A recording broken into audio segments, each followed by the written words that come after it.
Hi guys, welcome back to my channel. It's Sade here. I feel like I haven't done one of these sit down intros in so long. Today's video I have got a room makeover. I feel like I haven't put one of these out on my channel in so long as well, so I'm really excited. It is quite a dramatic change of like scenery entirely. It is something that I've really gone out of my comfort zone with in terms of colour. Like the colour, yeah. You know me, I'm a neutral girl, and like when I painted my hallway green, I thought that was crazy. This one's a little bit crazy. If you follow me over on Instagram, you already know what it looks like. But if you don't, or if you just kind of want to see how I transform the room, then please do keep on watching. Before we get into it, I do want to ask that you subscribe to my channel. It really helps me out, and it just means that you never miss a video from me. I'm going to be trying to help you guys in terms of this particular makeover, but if you've got comments, if you've done something like this before, or if you just know better ways to do it than what I've done, then please do comment, because it really does help people out. But anyway guys, I really hope that you enjoy this video. Let's get into it. We've got a last minute project on our hands. I'm in an R about it. I actually don't know if it's going to turn out how I am envisioning, if I'm going to like it. I've literally got 3 days to do it. I am really lucky to be working with Dulux on this. It's going to be an ad over my Instagram, but I just want to talk to you guys about it over here. But they have a colour of the year. The new colour of the year 2022 is coming out, and it's a bold colour. I'm not going to lie, it's a bold colour. When I saw it, I was like, whoa. Okay. I've kind of racked my brains because it didn't come to me as naturally as maybe some other shades of colours would. But I think I've got a plan.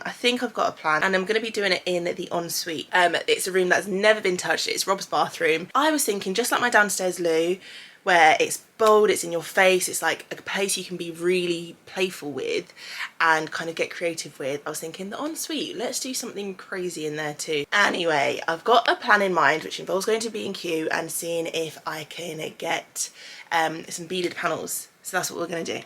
Okay, before we go, I actually do need to take some measurements. When I'm doing stuff like this, I just kind of put them in my notes on my iPhone. So I'm going to type in height for all of it. Should be pretty much the same. That looks like it's about 80, no, it looks like dead on 85 to be fair. 95. That would not be good. It looks like it's dead on 95. So that's the height, and then I'm going to do each section of the wall. So like this part here, 60, 80, 50. You see these tiles here? I think I'm going to be taking these off. I'm going to remove these and have the board going all the way across the back of it. Really, I should, if I were you, go back in, measure again. The pattern that the beaded paneling is, at every joint you need to make sure that it's kind of starting from a new fresh cut, if that makes sense, so that they kind of butt up to each other and it looks like the consistent pattern all the way across. We need about 4 meters across and about 1 meter high. So let's go see how much that might cost us. Let's look at wicks, because I'm not sure. Beaded paneling, I don't think I actually looked at this one yet. Oh, you can get it even cheaper if it comes unprimed, and I've got primer, so I can prime it myself. Oh no, this one's a bit shorter, nearly exactly 4 centimeters short, which doesn't sound a lot. It is a lot. This is 4 centimeters, so that's how far down it's gonna come. I don't like that. Meaning it's going to double the price of everything. So what's the width of it? This is turning out to be a lot more expensive than I thought it was going to be. We measured the width was going to be around 400. 400 divided by 60 gives us the number of panels that we might need. 6.66, i.e. 7 panels. And the panels are coming up at £18 each. Times by 7 is £126 just on the paneling. Like, in the grand scheme of things, if you were wanting to kind of like tart up your bathroom like that, it's not really expensive. But once you start adding on accessories like mirrors and shelves, new blinds, new light fittings, plants, decor, paint, and then all the in-betweens like cork, grip fill, stud gun, all of these things, it does end up adding up. So I do need to bear that in mind. I need to bear that in mind. I've just been looking for the last 45 minutes, an hour, as to what I should do. Like, I just keep jumping between doing the beadboarding or the beaded paneling and doing just like paint blocking. I'm getting so stuck and I don't know what to do. So what I think I'm going to do is, and what's going to help me out, is if I open all the tins of paint and see what colours I have. 6 tubs of paint. By the way, I always have a paint opener on my keys. Ooh, okay, this is the colour. Is this the colour? A hat, but oh, that's pretty. You can't miss it. Here we go. Are you ready? Duh. I think I already explained to you when I first saw it, I was like, this is a challenge. Like, I've never done anything like this before. This is going to be a challenge. But it's very colourful, it's very playful, it's very bright, it's very uplifting as well. I can see it going really well with these colours. So like these two together will go well. Yeah, see, they're cute, they go together as well. Oh, we've got like a white colour. Oh, this is fresh foliage, but it looks very blue. I like it though. They can work. They can work indeed. What I'm gonna do is just paint squares of all the colours. I feel much better. I'm not scared. I'm not as scared as I was. I must admit, I'm really not as scared as I was. The middle colour is the colour of the year. I feel like now I can take this book with me when I go to the shops. I can have a look around for accessories. And for floor tiles, I think I might do a floor tile situation in the room because I think it's going to make a difference and lift the room up as well. I'm actually quite excited. This is going to be fun. Right, now we can actually go to the shops. 5 hours later. Okay, I'm back. I was gone for a while. That took a little while. I'm £300 short, but it's all for the love of DIY. I need to take the toilet off the wall. I feel like it's not giving the full illusion. What I'll have to do is just use my little imagination, as will you, whilst we're here. Hope that it's gonna look good. I feel like it's actually gonna look really nice this high. I don't know, I get a feeling that it's gonna look good if I just keep it this high. And that's genuinely not just my laziness shining through and thinking, oh, I don't wanna have to cut them, because it really won't take me that long to cut. It's gonna frame out the room a bit more.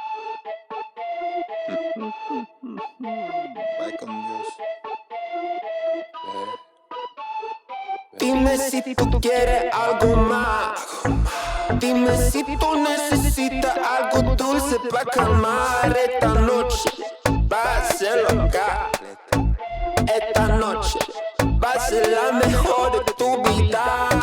Dime si tú quieres. Okay, I've cut the first two pieces. This is what I've come up with. So this, I'm hoping I'll fit here, which it does at the bottom, but not at the top. These walls aren't straight. Oh. Did I measure that wrong? I'm not happy about that. I should have measured top and bottom. I always tell people, measure all your points just so that you get everything straight. Do you listen? No, these walls aren't straight. Can you see that from here? Let me zoom you in. You see the pattern of this has got like groove, groove, groove, groove. On the end, it's almost like a bead. So I could potentially butt this off the wall a bit, and then when I cut this, it's all gonna hopefully match up, matchy matchy, and then that will cover that corner, and that means I don't have to do too much hard work. I'm gonna take a measurement from here to here at the top, here to here at the bottom. I'm then going to take a measurement from here to here without this last corner bead, because that's going to hang off the end. I'm going to take away this from the total length. That should give me an accurate reading of the length that I need to put down there, if that makes sense.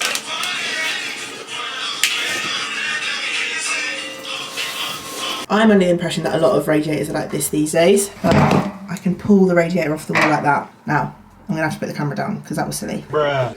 I've got some boxes underneath it which aren't high enough, so I need to put something else there. Those boxes are gonna hold it and prop it up. I guess they're like rubber pipes, aren't long enough for it to sit on the floor, so I need to prop it up somehow. That means I can lean it against the toilet and crack on without having to idly fiddly around the radiators and stuff. I can literally just put a full piece of panel behind it and call it a day.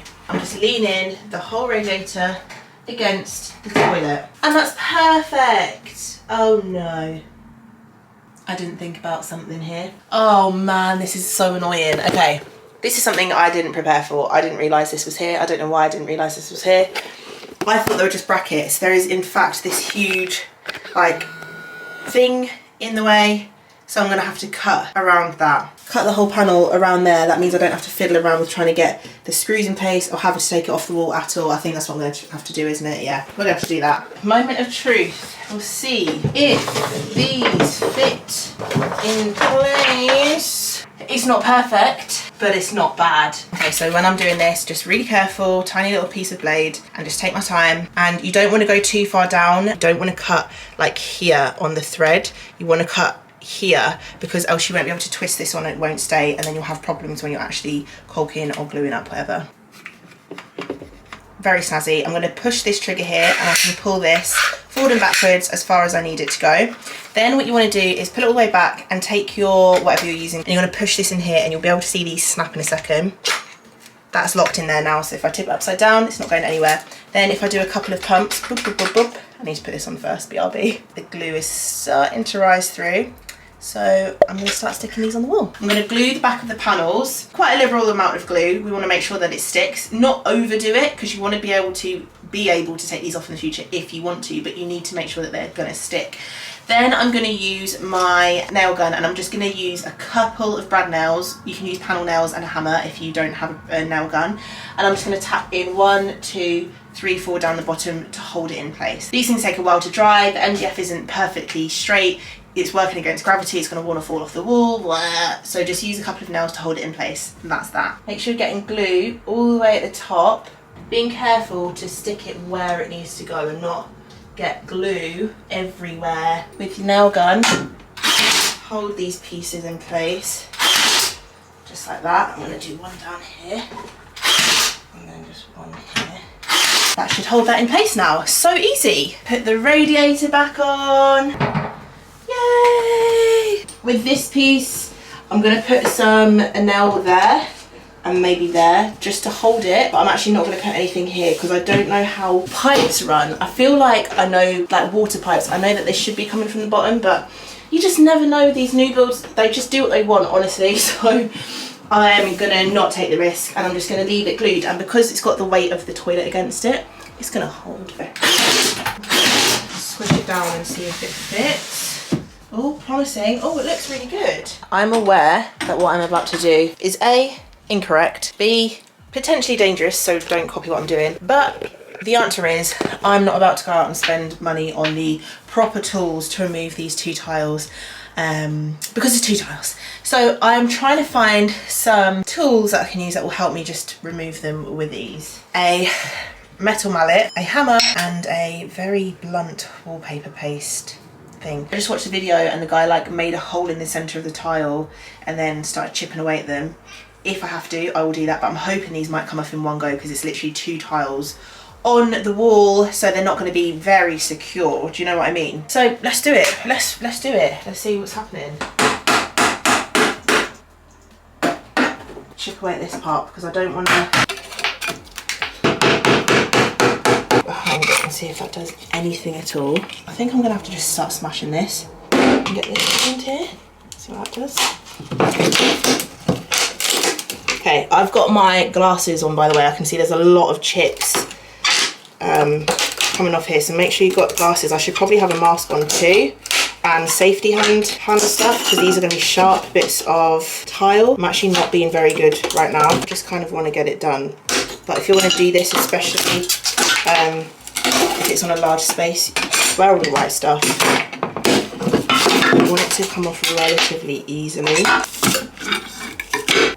Okay, not that much damage done. I expected worse. Did end up bashing a huge hole in the wall there, but that's a problem for another time. You know what I mean?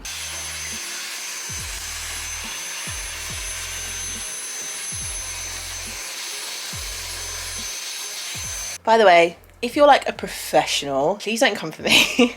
This is like the first time I've ever done something like this. I am aware, but I haven't done enough research into the fact that it's a bathroom, i.e. a wet room, and I'm using MDF. I know MDF expands, etc, etc. It's got a shower in it. It's not exactly getting drenched. It's not like a wet room. I'm not putting the paneling in the shower, etc. And I am going to be sealing it off with some sort of top coat just to make sure that it's more water resistant. So once I've painted it the colour I want, I'm then going to go over with some sort of lacquer, gloss, I don't know, something to protect it, especially where it comes to the sink, because I know over time that will get damaged. And I know you can get MDF that is more waterproof. More waterproof, I think you can, but I couldn't find it in time for this style, so I'm going to deal with it afterwards. So but if you do have really helpful tips or constructive criticism for anyone else that might be doing this in the future, please go ahead and comment them. I know I'm probably not doing it perfectly, but I'm a DIYer and I'm just doing things as I tackle them. But for anyone else that might need the help, and if you know the answers, please do comment down below.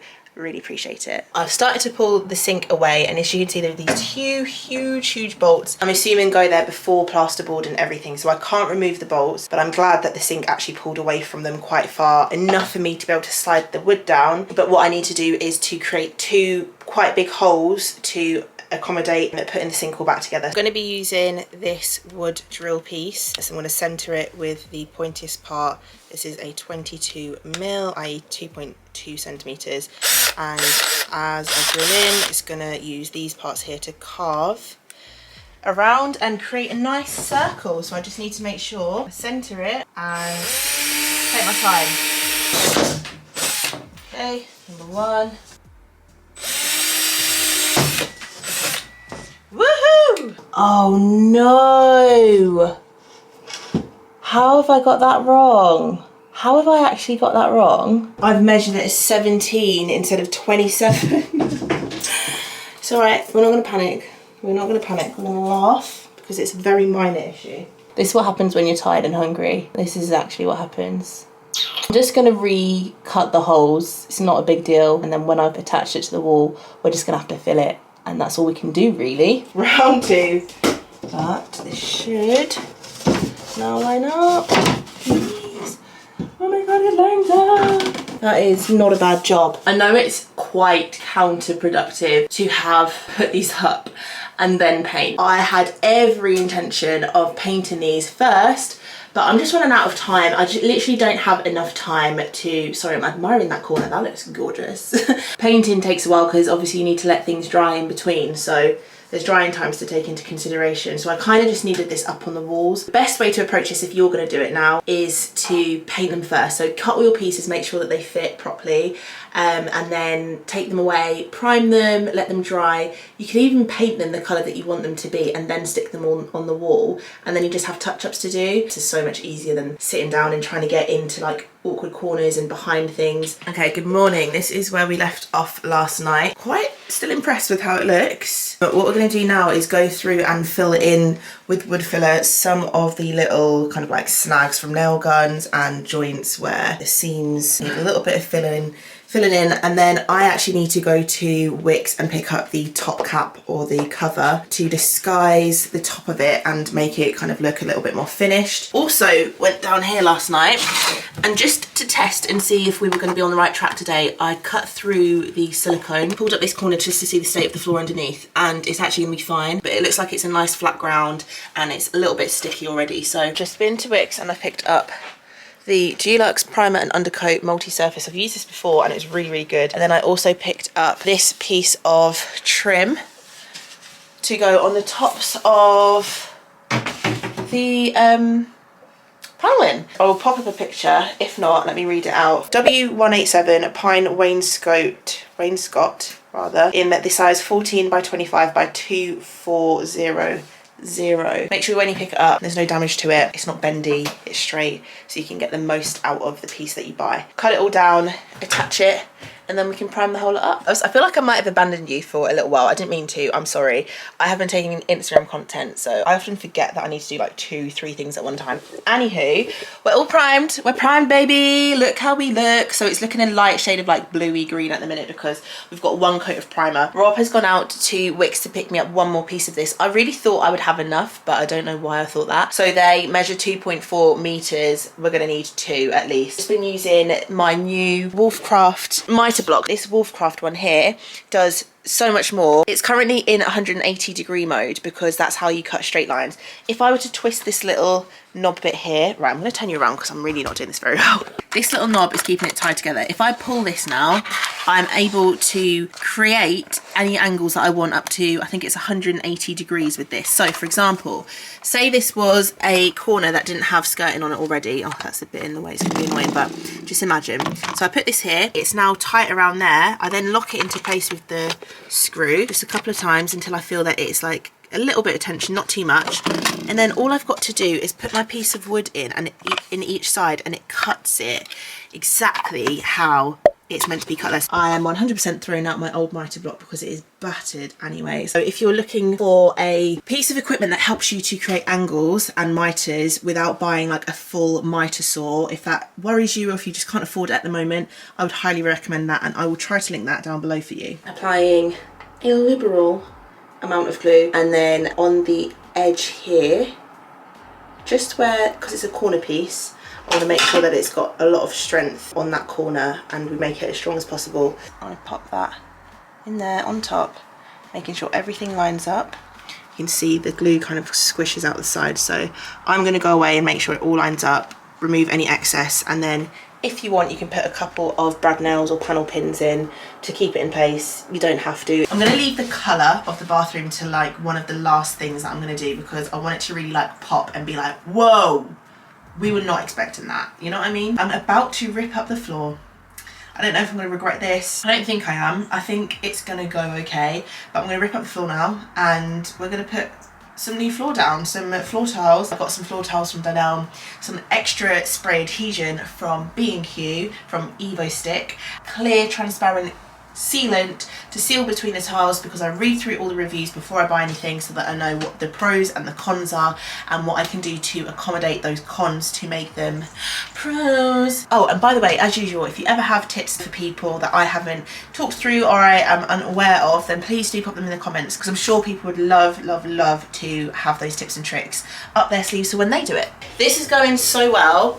This stuff is the stickiest stuff ever, however, I will just say. I don't know if you can see, it's on my hands.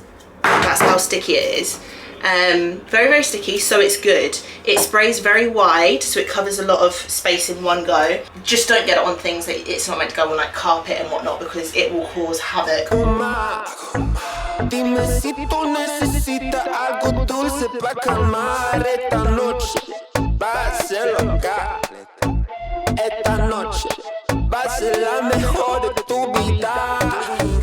Hello, it's day 3, maybe 4 now, I don't even know.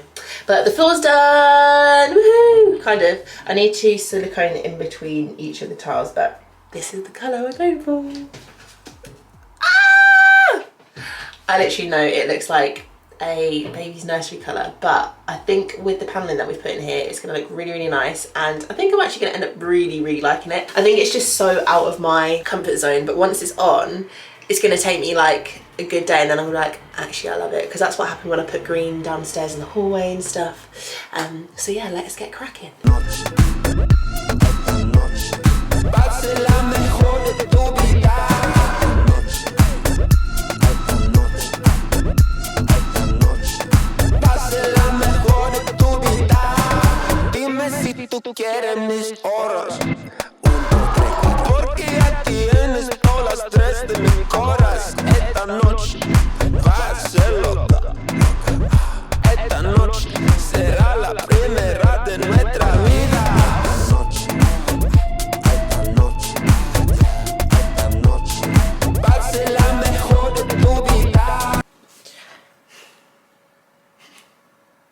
I could cry.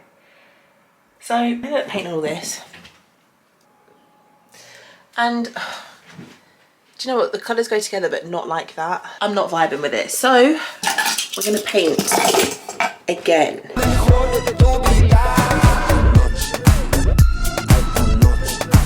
Really annoyed at myself. I feel like I should have painted it that colour from the beginning. I really, really do. Oh man, it's okay, it's okay, it's okay. We can get it done. We can get it done. Okay, I feel like this is going to take me a long time, so I'm going to show you when it's all painted, probably tomorrow in the daylight. Wish me luck. Hi. Okay guys, so I'm just going to cut in here because at this point I think I probably cried collectively about 6 or 7 times over the course of a day and a half. So I think I pretty much just thought I'm not going to film anymore. I don't even know, like I don't even know if I just lost footage. I can't remember because I did it about 4 weeks ago. I don't have any more footage in terms of decorating the rest of the room, but we were pretty much there anyway. I ended up painting the top half of the room, I think it was 3 times, as in 3 different shades, so all of them had to have like 2 coats of paint as well, so I ended up painting like 6 shades of paint, which really took it out of me, but in the end we got there and I was so over the moon with how it looked. It turned out I just needed to really pair it back to a really simple creamy white colour, so that's what I did. I kind of just went back to the starting point and it was perfect as it was. Let's stop waffling. I know you're here for the transformation. Just before we get into it, please do thumbs up this video and subscribe to me, give me a little follow, really appreciate it. But in 3, 2, 1, let's see the transformation.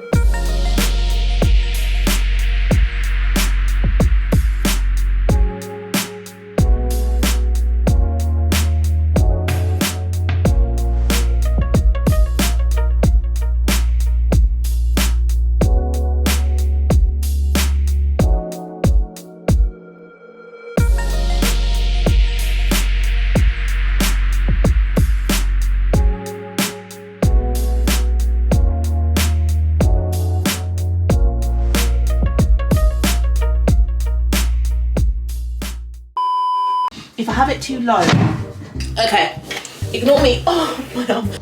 And you can pull, wait, that didn't go so well, didn't it? Or if you just want to enjoy the ride, then strap in, and if you don't follow me, but if you don't, and if you just, but if you don't, what am I doing? Sometimes I just go blank in my mind and I really don't even know where I am or who I am. Oh, it's the floor.